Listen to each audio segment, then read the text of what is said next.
Hi, everybody. This is Amiee Boswinkle representing Connections Restored TV, an affiliate of the Bill and Callie Show Network. So excited to talk to you guys today for episode 2, which is going to talk about how to deal with emotions and emotional numbness during times of trauma and crisis. Again, my name is Amiee Boswinkle. I have a bachelor's degree in psychology. I'm a certified IFC ATCP health coach. I specifically help people who suffer from trauma, PTSD, and addictions. I have a certified RMT and a certified NLP master practitioner.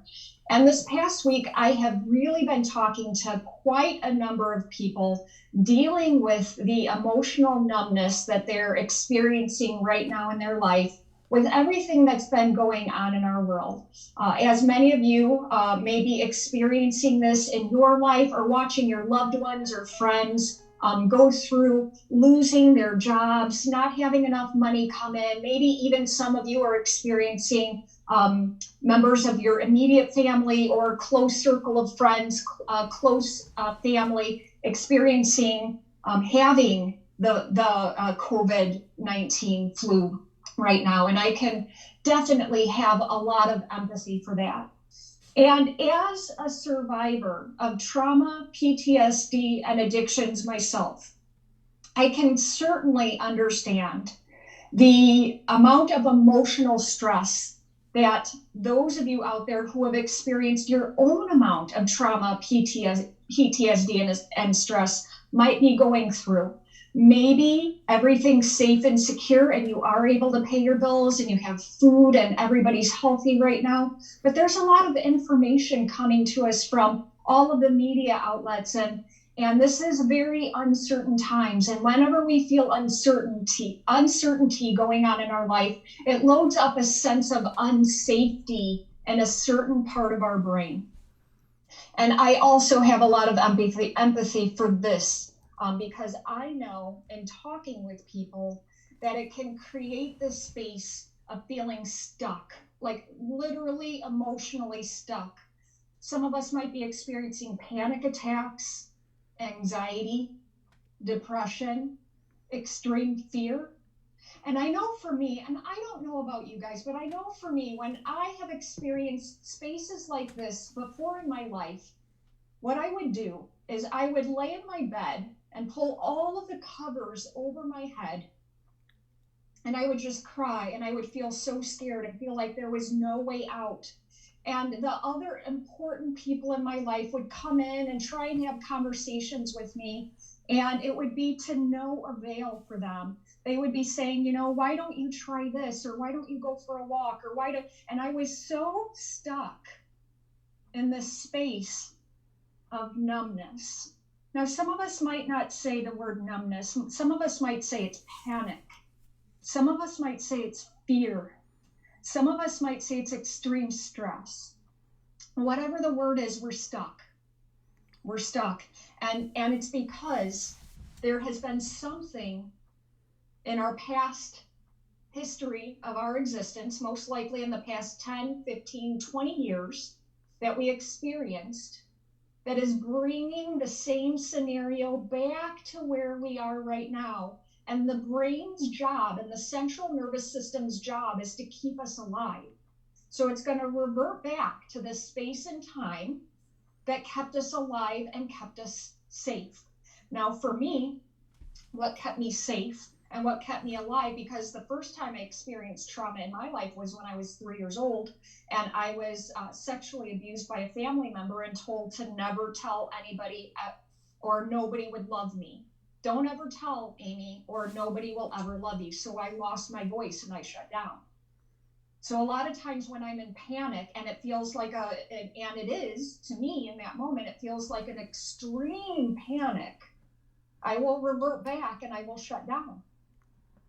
Because my brain only is doing its best job to keep me alive in that moment. And as I've been talking with lots and lots of people this week, some of them are clients, some of them are just people who have been scared and have been reaching out to me, and I've been having conversations with people explaining the way that the brain works in order to keep us safe and alive. It will revert back to a pattern or a place in our life that kept us safe. Because when we feel safe, we feel like we're surrounded in comfort, even though those feelings and those experiences and those thoughts that may be going on feel very, very painful. It's actually very comfortable for our brain. And like I said, friends, I have a lot of empathy for this, because with those of you who I've been having conversations with, to even when the brain is in that space and it is not available, because all it's trying to do is get through the moment and focus on survival mode. What is survival mode? How can I get out of this problem? And it is so narrowly focused on the problem, and the beta brain waves are on high alert in the brain. We are unable to hear other people in our life trying to help walk us through those spaces. And we may revert to anger. We may revert to shutting down. We may revert to crying. We may revert to just wanting to lay in our bed all the time and cry. And I can definitely do those things too. What the brain is doing is it's when we're awake, the brain is emitting beta brain waves. It helps our logical brain to understand what is the next task that we have to do in our life. The beta brain waves are awake when we are awake and alert in our life, and they help us make decisions. But when we're in that third level, the most heightened level of beta brainwave activity, all we are in is survival mode. And no matter what anybody else says, tries to help walk us through, we're stuck. We're stuck. And it's very normal. And I want you guys all, any of you who are experiencing this, or you have a family member, someone you love who is experiencing this, I just want you to hear this and absorb and let this information soak in. It isn't that that person doesn't want to hear you. It's that they can't hear you, because they're reverting back to a space that has kept them safe for a really long time. So what can we do in those moments to those people that we love the most? Or if you're watching this and you're like, oh my gosh, you have just identified, Amiee, the exact pain that I am in. And when I'm trying to explain my situation to my family members and they just don't get it. Yes, you hear me. It's really important to just find someone who will listen to you, who can just be there and be a good sounding board for you and not try and give you advice. Because what the brain really just wants, it wants some relief. And whenever we can find that right person who can be the right sounding board, someone that we can talk to, who has an empathetic heart, and not try and offer advice, but just allow some of those thoughts, feelings to be expressed openly and without judgment, it can provide a lot of relief. So if that's you, if you're the one stuck in that space and you're like, Amiee, yes, you're speaking to me, just find someone who's safe. If you don't have someone in your life that you feel that is a good sounding board and is always just trying to course correct you and be like, well, if you just did this and it's making you more angry, reach out to me. I'm happy to have a conversation with you. I'm happy to walk you through this. I'm happy to have this conversation and be that listening ear. And if you're on the other side, if you're the family member, that person, they just need to express what's going on in their life and just know it isn't that they don't want the help. It's just that they can't hear it. Now, for the person experiencing this, some techniques that you can use that might be incredibly useful and that you maybe have practiced in the past and maybe even are practicing right now, but you may be saying, I'm doing that and it's still not working. When we're in these spaces, number one, we have to make a decision. Do we really want to do our best to get better to the best of our ability and not judge ourselves? Or do we just like the idea of trying to find a solution, but we're not willing to take the action towards working on our problem right now? When we gain clarity of standing which space we're in, we don't have to judge ourselves any longer. But if you're standing in that space of, I really want to correct this, I don't like the way that this feels, I don't like feeling numb inside, I don't like laying in my bed, I don't like crying, I don't like being angry to the people that I love the most, I don't want to blame them, then these solutions may prove useful for you. Remember, I talked just a moment ago about those beta brain waves when we're awake and alert, being in a heightened space, to where when we're in that space, any amount of logic is shut off and we go into the subconscious part of the brain that is in survival mode. And when we're in survival mode, all we can focus on is how to live in that moment, right? And what's occurring is that the brain is in a really high beta brainwave state. So you might be doing some meditation. Maybe you're not. It would be useful. And a lot of times when we're in this space, when we first try to do meditation, our brain doesn't want to cooperate. So it's a matter of taking consistent and dedicated action towards making it a practice. And friends, a practice means that we give ourselves some grace, that we don't have to be perfect. Practice means we do it to the best of our ability and we love ourselves in the process. And if we had that crazy tornado brain, which I understand quite well, you were practicing for the next time you did it the next day or maybe later on in the day. You don't judge yourself. We all get lost. We all feel scared. And we all have someone out in the world, maybe it's not someone close to us, but there is someone out in the world who cares about you. And if you feel like that isn't true, I do. I care a lot about people. You can ask anyone who works with me or who reaches out to me. So if you feel like there's no one, there is a person in the world. If you're watching this video, reach out to me. I'm happy to have a conversation with you. And continue to practice that meditation. If you just can't quite do it, when the brain is that narrowly focused and in that hyper-vigilant state, it's a narrow focus. So we need to broaden the focus. How do we broaden the focus, Amiee? Well, Bill and Callie have nightly, I don't know if it's every night, but nightly, and I've been doing my best to try and catch it at 8 o'clock at night during the week. I've seen that they've had musicians on, right? And some of us might be sick and we're not able to take walks outside. Walks outside are going to help to broaden that, but some of us might be sick right now, or we might be immune compromised. So there are people like the Bill and Callie Show Network who have been providing things to the community to take our mind off of our problem and broaden that perspective and get our mind focused on something else, even if it's for a short period of time. So at 8 o'clock at night, you guys can tune in here to the Bill and Callie Show Network. They have found some really amazing musicians to share their gift and their creativity. You guys can tune into that. Last week, they had a llama takeover. It was absolutely heartwarming, right? There are other people who have been providing opportunities to get our minds off of these things. So there are things available to us.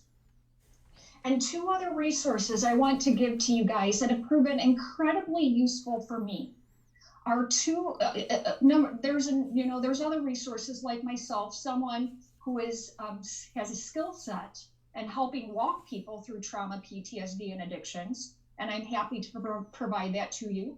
But if the resources just aren't there to have a relationship with a therapist or a coach or a mentor or something like that, then I have brought 2 of my most favorite books that help me to understand where I get stuck in my thought process and the emotional tornado that I get caught in that loads up that fight or flight response in my central nervous system.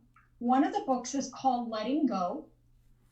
The Pathway of Surrender. It's by David R. Hawkins. This is a really great resource if you're trying to understand how your feelings work and how you can decondition and gain more control over your feelings. Because when we're in that hypervigilant, narrow focus space, what has literally taken over for us is an emotional response to our survival. And it's turning on the survival gene in your human cells, in your cells. That's all it's doing, because that emotion is saying that you're about to die. And so it turns on. We all have cells and genes that are survival cell genes that get turned on whenever we're experiencing stress. And especially those of us who have suffered from trauma, PTSD, and addictions, it's really easy for us to revert back to that. And that is sometimes really hard for the people that love us the most in our life to understand, is that it's much easier for us to revert back to it because we went through things for a prolonged period of time, and it took us a while to come out of it. The other book that I find very useful, that I like to read quite frequently, is a book called Breaking the Habit of Being Yourself by Dr. Joe Dispenza. This also helps us what this book has done for me is it's helped me to understand how my thoughts create my feelings, and how those feelings create that narrow focus and turn on that high beta brainwave state. And it also offers solutions in there, such as meditation, walking outside in nature. Like I said, I understand that some of you might be immunocompromised right now or can't go. Find things like Bill and Callie offer, music here on Facebook. Maybe go to YouTube, find something uplifting to watch to broaden and open and make a broader focus, so that you're not just focused on the task at hand. Even if you can only do it for 5 minutes, I guarantee it's going to give your brain a space to calm down. I hope that you guys found this incredibly useful today, friends. It is my intention to continue to show up and provide valuable resources, tools, tips, tricks, and action steps that you guys can take, give you opportunities to expand into a space where you feel lighter inside, to where you aren't the prisoner of your own mind anymore. You're actually creating a space of peace within your mind so that you can find it in your life. Again, my name is Amiee Boswinkle. I represent Connections Restored TV. If this spoke to you in any way, it is my intention to get this message across to as many people as I possibly can. If you feel that you have a friend, a family member that could benefit from the information that I shared today, I would absolutely love that you share this video out to your audience.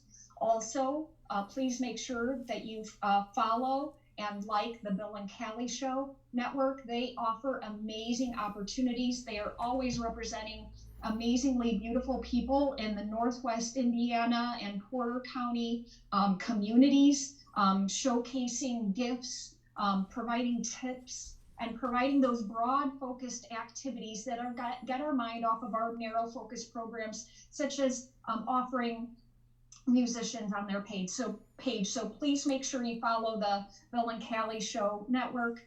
Please share this video. If you'd like to continue to follow me, you can do that. I have a business page here on Facebook.